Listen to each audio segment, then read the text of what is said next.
E agora a gente vai ver o teorema de Bjerknes. É outro teorema também, no caso da circulação, e depois desse teorema tem umas aplicações interessantes sobre esse teorema. Tá? Aplicações em termos práticos da meteorologia. Então, olha só, vamos lá. Então, sabendo-se que a velocidade imposta pela rotação da Terra em uma posição qualquer do planeta, por exemplo, pode ser dada por Vp, né? Isso daí é um vetor. Vp é igual a um ômega rotacional R. É possível calcular a circulação causada pela rotação da Terra. Eu vou fazer aqui só um review muito rápido, porque a gente viu isso daí lá em força centrífuga, tá? Que eu mostrava lá como é que se dá a disposição desses vetores. Mas você tem, vamos considerar o seguinte ponto aqui. Isso aqui é como se fosse uma parte da Terra, ok? Você tem aqui Equador, linha do Equador aqui. Aqui é o vetor velocidade angular.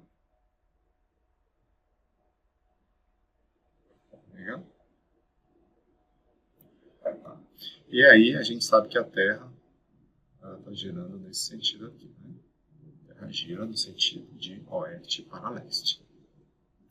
E aí é o seguinte, a gente vai considerar, por exemplo, que nessa posição, aqui na linha equatorial, existe um objeto, massa unitária, ou qualquer objeto de massa diferente de 1, e ele tem velocidade relativa nula. Ou seja, ele está parado para um observador que está dentro da Terra. Tá? Então, ele está parado. Então, o vetor P aqui é dado por ômega rotacional R. Eu vou ter que tirar esse cara daqui, tá, pessoal? Vou ter que tirar ele daqui, senão a gente não vai conseguir ver o vetor que eu estou querendo mostrar para vocês. Então, eu vou colocar ele aqui, ó. O objeto aqui. Tá? O objeto vai estar bem aqui. E aqui do centro até o objeto, um vetor, ok? R, que é o vetor posição. Mas o vetor ele tem origem e fim. Nesse caso, o vetor posição, para esse ponto, ele sai do centro aqui da esfera e chega até no objeto. E aqui a gente tem a velocidade angular planetária, que eu posso superpor esse vetor aqui em cima do objeto. A gente viu da matemática que o produto vetorial entre dois vetores é um terceiro vetor, que é um pseudo-vetor, que segue ali a regra da mão direita. Então, eu vou superpor esse R, só para ficar mais fácil para vocês visualizarem, a partir desse ponto aqui. Ó. Vou colocar ele aqui. Ó. Posso fazer isso aqui para simplificar as coisas. Então, pela regra da mão direita, se você pegar o seu dedo indicador e apontar na direção do vetor R, que é esse que está saindo do objeto ali para fora do planeta, seu indicador na direção de R, o seu polegar vai apontar para o alto, vai apontar para cima. Então, você vai ter aqui, o R vai ser o seu polegar, o seu indicador, o seu polegar vai ser o ômega, e aí vai aparecer um terceiro vetor que vai apontar para dentro desse, vai apontar para dentro do slide, tá? Que é o VP. Então, ômega faz 90 graus com R e também faz 90 graus com o vetor que está entrando aqui. Se eu for fazer assim, ó, pegar um círculo aqui, para mostrar o equador de cima, a Terra está girando assim, okay? No sentido anti-horário. Esse ponto é o Polo Norte. O objeto que eu estou avaliando está nesse ponto. Então, aqui eu tenho o R. Agora, o que está acontecendo? O meu vetor rotação, o vetor velocidade angular, está apontando para saindo dessa tela aqui. Vocês não vão conseguir ver porque ele está saindo para essa tela. Olha o Polo Norte aqui. Está vendo o vetor aqui? Ó? Ele aponta saindo dessa tela. Então, a gente não vai conseguir ver ele.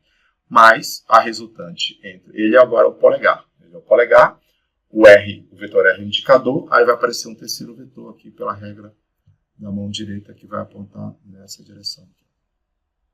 Esse é vetor velocidade planetária. Por isso que a gente vê, para um observador fora do planeta, está inerte ao planeta, ele está parado aqui, o planeta está girando, mas ele não está girando. Ele está vendo que esse objeto, com o passar do tempo, fica circulando em torno desse plano equatorial, que pode ser também um outro plano qualquer aqui ao longo do planeta Terra. Então, essa velocidade planetária é uma velocidade imposta pela rotação da Terra. Tá? E é dada por esse produto vetorial entre ômega e R. Então, quem está um pouco esquecido desse produto rotacional, a parte geométrica, dê uma olhada nisso, e aí isso aqui vai ficar cristalino para quem lembrar desse produto rotacional na forma geométrica. Então, aqui o VP é a velocidade devido à rotação da Terra, e o módulo desse VP é a própria velocidade linear. Tá? Então, velocidade linear é igual a uma velocidade angular vezes o raio. E esse ômega é o vetor velocidade angular da Terra, cujo módulo desse vetor é aquele nosso conhecido 7,29 vezes 10 a menos 5 segundo a menos 1, ou radiano por segundo, que tem unidade de frequência.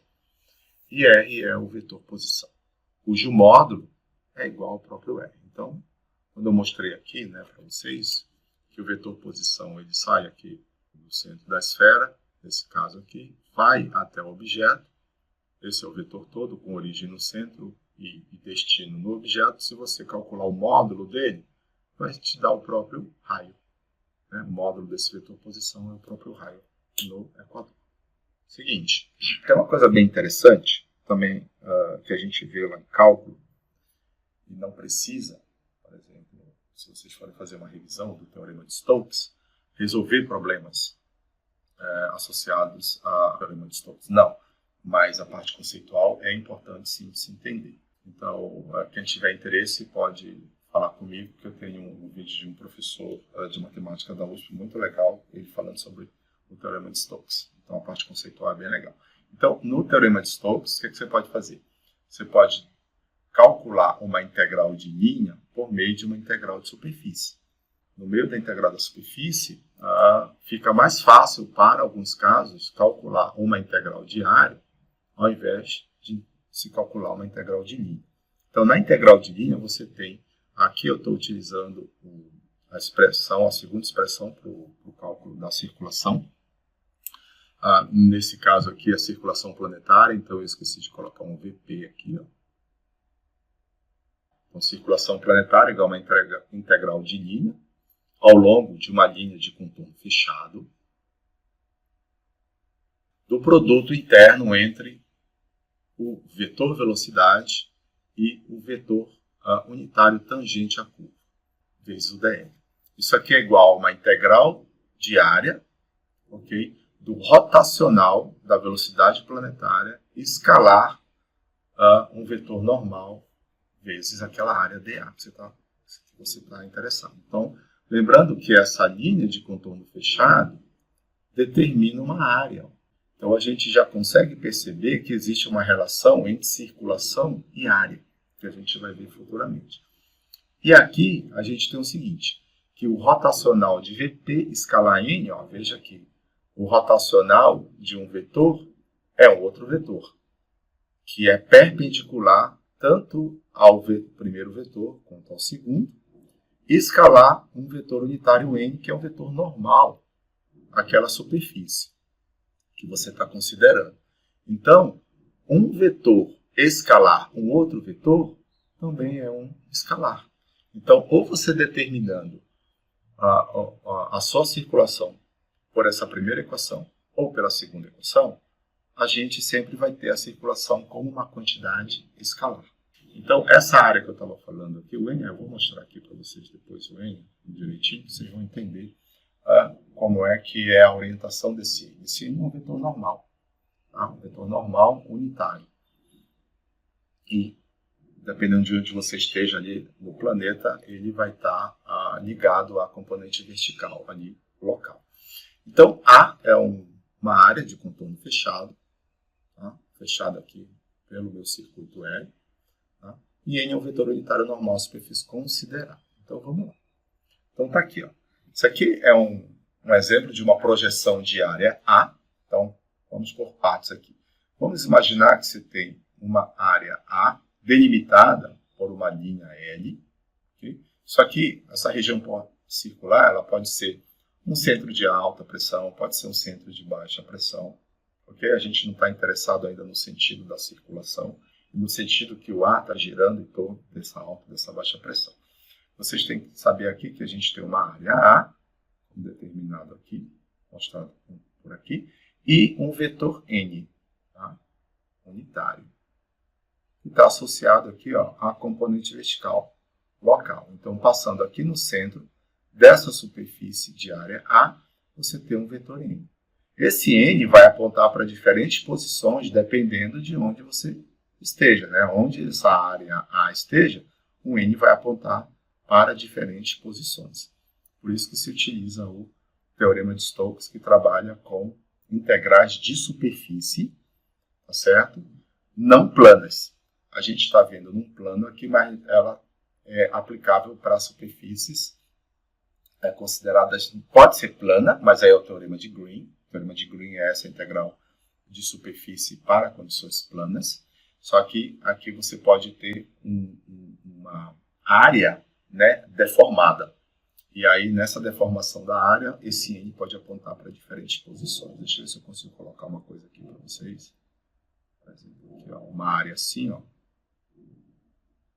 De contorno fechado desse tipo.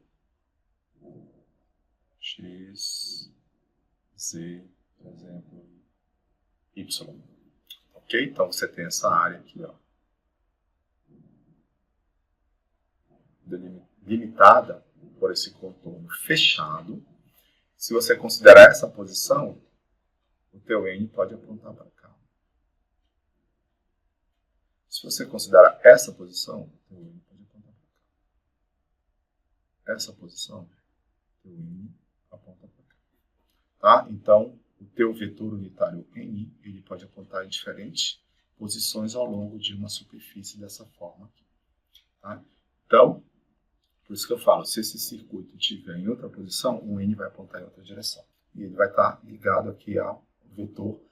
E aí você tem esse A. O que pode estar acontecendo aqui? Ó? A gente pode projetar essa área A no plano equatorial.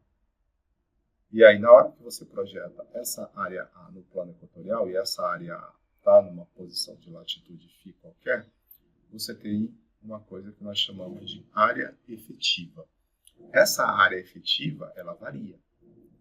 Se esse circuito andar nessa direção, essa área efetiva aqui embaixo vai parecer maior, porque é como se fosse uma sombra aqui desse circuito no plano. Se esse circuito andar para essa posição, essa área A vai ficando cada vez menor.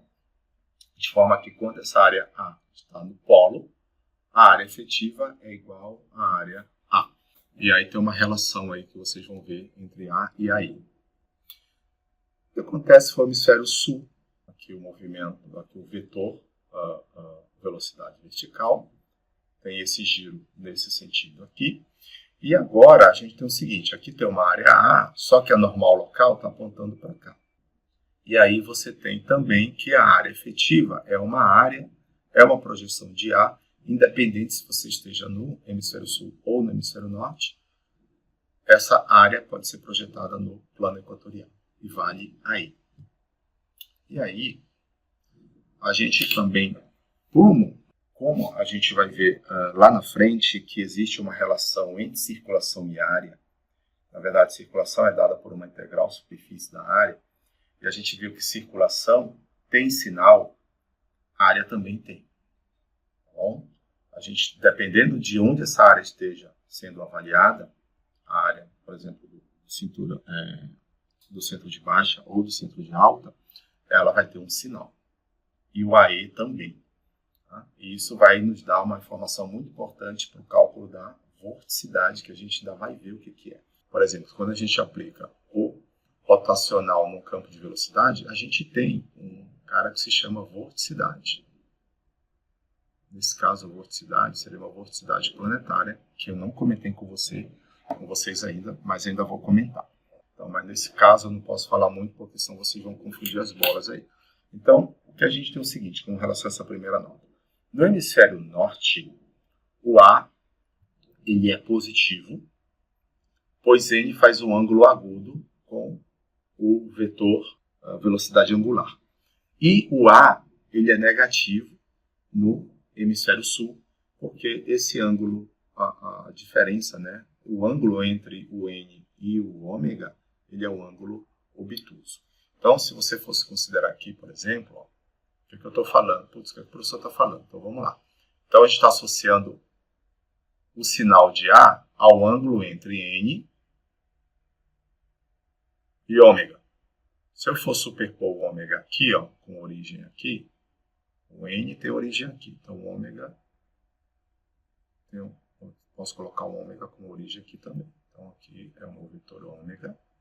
Então, o ângulo entre ômega e N ele é um ângulo menor, ângulo alfa, menor do que 90 graus ou menor do que π sobre 2 radiano. E aí eu considero, por convenção, quando isso acontece, eu tenho um A positivo. Aqui, ó, no hemisfério sul, o que está acontecendo? Se eu pegar o vetor, superpor o vetor rotação aqui, ó, lembrando que o vetor rotação, né, o vetor velocidade angular da Terra, ele aponta sempre de sul para norte. Tá? De sul para norte. Então, se eu pegar esse caso, para ficar mais simples de se entender, ok? Às vezes não está certo uma coisa assim, geometricamente correto, mas é mais fácil da gente entender. Então, quando você pega e superpõe esse vetor ômega aqui nesse ponto, dessa maneira que eu estou mostrando para vocês aqui, ó, você vai ter um ângulo aqui, ó, alfa, maior que 90 graus. Então, isso aqui que a gente está chamando de alfa, tendo um ângulo obtuso. Então, quando esse ângulo é agudo, o A é positivo. Quando esse ângulo é obtuso, o A é negativo. Como é que a gente determina o AE? Lembrando lá que a área também, a área A tem um sinal que pode ser positivo ou negativo, assim como a circulação. Só que a circulação ela é positiva para centros de baixa pressão, independente do hemisfério, e a circulação é negativa para centros de alta pressão, independentemente de hemisférios. Então, na equação 2, a gente tem o seguinte aqui, ó, começando aqui em cima, né? Da equação 1. E aí, isso aqui se chama vorticidade potencial, como eu falei, vorticidade planetária. Mas o que vocês têm que saber aqui, sem precisar derivar essas coisas, você tem que saber que esse produto rotacional escalar NDA vai te dar um 2 ômega seno de φA. Né? Esse A veio desse elemento, dA, da integral desse elemento, dA, e o 2 ômega seno de φ saiu aqui da vorticidade planetária, ou do rotacional da velocidade planetária. Então, você tem 2 ômega seno de φA. Então, o CP, que é a circulação planetária, ela pode ser calculada como 2 ômega seno de φ vezes o A. Ou, circulação planetária é igual a 2 ômega AE. Aqui, o AE. A área efetiva. Essa área efetiva nada mais é do que aquela projeção da área A no plano equatorial. E aí, quando você está no hemisfério norte, o A ele é positivo, e aí você tem uma projeção de AE no plano equatorial. Quando você está no hemisfério sul, você tem uma projeção dessa área A, que tem valor negativo, sobre o plano equatorial também.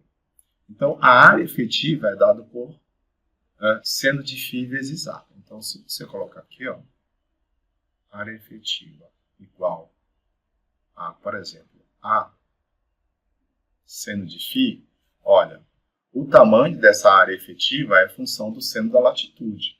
Por exemplo, o seno de zero é zero. Então, quando você está com essa área em cima do equador, quando você tem um circuito fechado exatamente no equador, você vai ter uma área efetiva igual a zero, porque o seno de zero é igual a zero.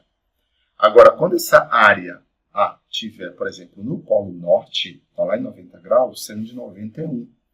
E aí você vai ter que a área efetiva é exatamente igual à área A. Por isso que eu falei para vocês que aquela área efetiva, ela vai diminuindo à medida que você vai se deslocando na direção do Equador. Isso tanto para o hemisfério norte quanto para o hemisfério sul. E aí, olha só, tem uma coisa interessante aqui. Então, mesmo a gente sabendo que a área A, ela é positiva no Polo Norte e ela é negativa, ela é positiva no hemisfério norte e ela é negativa no hemisfério sul, por conta das razões que eu comentei para vocês, a área efetiva, ela sempre vai ser positiva, independentemente do hemisfério. Tá? Ela sempre é positiva. Não expliquei aqui, vou explicar aqui o motivo. Então, olha só. Por que a área AI, a área efetiva, ela é sempre positiva, independentemente do hemisfério? Porque ela está ali sendo projetada no plano equatorial. Porque quando você pega essa expressão aqui, ó, deixa eu ver aqui, AI é igual a seno de φ. Vamos lá. Hemisfério norte. No hemisfério norte, a gente tem que o AE é igual a A no hemisfério norte é positivo. Seno de φ. Φ no hemisfério norte, o φ é latitude, φ é positivo. Então, o AE no hemisfério norte, na verdade, o AE, né? Eu não posso falar o AE no hemisfério norte. Por que eu não posso falar o AE no hemisfério norte? Porque o AE é uma projeção da área no plano equatorial. Então, o AE está no plano equatorial. Mas eu estou pegando o exemplo aqui para vocês verem que o AE é sempre positivo. Então, aqui no hemisfério sul, o que vai acontecer? AE é igual a seno de φ. Só que o A no hemisfério norte é negativo. E a latitude, o A no hemisfério sul é negativo. E o φ, né, a latitude no hemisfério sul também é negativo. Então, negativo com negativo vai te dar um positivo. Então, a área AE, ela é sempre positiva, independentemente lá de onde você está avaliando a projeção da sua área A. Então, a gente tem o seguinte aqui, ó. Então, uma vez que a circulação absoluta ela é igual à circulação relativa mais a circulação planetária, então a gente viu, por exemplo, velocidade absoluta é igual a velocidade relativa mais a planetária, circulação é a mesma coisa, circulação absoluta é igual a circulação relativa mais a circulação planetária. E aí eu posso reescrever a circulação relativa aqui, né, jogando a circulação planetária para o outro lado. Então eu posso dizer que a circulação relativa é igual à circulação absoluta menos a circulação planetária. E a gente viu que a circulação planetária é dada por 2ômega AE.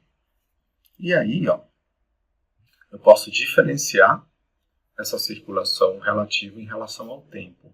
Por que isso? Por que a gente está fazendo isso? Será que a circulação relativa ela é uma propriedade conservativa, assim como a circulação absoluta é? Porque a gente viu que a circulação absoluta não apresenta variação, tá, com o tempo, seguindo o movimento, que é uma derivada total. Então não existe essa variação com o tempo da circulação absoluta. Mas será que a circulação relativa também é assim? Será que a circulação relativa não varia com o tempo? A princípio, a gente já tem que ter a noção aqui se circulação relativa é circulação e circulação tem a ver com rotação, e a gente sabe que centros de alta e baixa pressão têm variações nessa intensidade da circulação, a circulação relativa tem que variar. Senão, os centros de alta pressão e baixa pressão sempre estariam girando na mesma intensidade. Isso não acontece. Então, a gente tem aqui, ó, que dCr dt é igual a dCA dt menos 2ômega dAE dt, onde AE é a área efetiva. Então, a gente tem aqui, ó. Aí vem uma outra consideração. Uma outra não, né? Vem uma consideração para esse caso aqui da avaliação da mudança da circulação relativa com o tempo. Consideração para um fluido baroclínico. Né? O fluido baroclínico é aquele fluido cuja a pressão ela é função da densidade e da temperatura. Então, nesse caso, o termo de solenoide ele não é desprezado. E a gente sabe que o dCA dt é igual a menos 1 sobre ρ a integral fechada dp. Se vocês lembrarem lá da aula que eu acabei de dar, no passado a gente chegou numa condição de que dCA dt era igual, né, à soma daquelas três forças, que era a força do gradiente de pressão, né, mais a gravidade, mais a força da gravidade, mais a força de atrito viscoso, que é o F. E daí a gente desprezou o F e também desprezou a força do termo de solenoide, porque estava considerando que a gente tinha um fluido barotrópico. Mas no caso de um fluido baroclínico, e invícido também, tá? Não está escrito aí, mas a gente tem que considerar que o fluido baroclínico, o fluido que a gente está considerando, além dele ser baroclínico, ele é invícido, porque não está aparecendo F aí no DCA-DT, a gente pode substituir a equação de cima por essa equação 4 aqui embaixo, que é o dCr/dt igual dCA/dt é dado por esse termo de solenoide, menos 1 sobre ρ, integral no circuito fechado dP, né? Lembrando que esse dP ali é a mesma coisa do que um gradiente de P escalar dL, menos o termo ali 2ômega dA e dt, que tem a ver com a rotação da Terra. E aí, ó, o que essa equação 4 está mostrando? Aí acabou. A gente não consegue fazer mais nada a partir daí, só resolver problemas. Então, a equação geral para a variação da circulação relativa com o tempo é essa. Então, essa equação 4, ela está mostrando para a gente que a derivada total da circulação relativa, a derivada total da circulação relativa, ela não é uma propriedade conservativa, ela não é nula. O que isso quer dizer? Isso quer dizer que a circulação relativa varia com o tempo, pode variar com o tempo. E quais são as condições, quais são os termos que produzem variação dessa circulação relativa? A gente está vendo dois. Tem dois termos que produzem variação da circulação relativa. Ou seja, um sistema que está girando num determinado sentido, seja na horizontal ou na vertical cano de brisa marítima, brisa terrestre, né? Você tem uma circulação vertical, ou no caso de um centro de alta ou baixa pressão de médias latitudes, que giram no sentido horário ou anti-horário, o escoamento ocorre ao longo do sentido horário ou anti-horário, dependendo do hemisfério, essas circulações com o tempo elas podem mudar, elas podem ficar mais intensas ou elas podem ficar menos intensas. Então a circulação relativa, ela não é uma propriedade conservativa. A circulação absoluta, sim. A circulação relativa, ela pode mudar, e ela pode mudar em termos de em relação a dois termos, a soma de dois termos, que é a soma entre o termo de solenoide, ou o termo baroclínico, chamado também de termo baroclínico, ou o termo de Coriolis, que é a circulação associada ao movimento de rotação da Terra, que é a circulação planetária. S2ômega dt de aí é a circulação planetária. Então, a gente pode determinar variações da circulação relativa em função da soma desses dois termos ou união desses dois termos de forma individual. Essa relação do dCr/dt, a derivada total da circulação relativa igual a esses dois termos, é conhecido como o teorema de Bjerknes da circulação. Então, o teorema de Kelvin, ele mostra que a circulação absoluta ela é uma propriedade conservativa, ou seja, ela não muda com o tempo. E o teorema de Bjerknes, ele mostra que a circulação relativa não é uma quantidade conservativa, porque ela pode mudar com o tempo. Então, a diferença entre esses dois teoremas é isso. Então, é importante saber o que é o primeiro teorema. O teorema só se aplica à circulação, ele é aplicado à circulação absoluta, e o teorema de Bjerknes é aplicado à circulação relativa.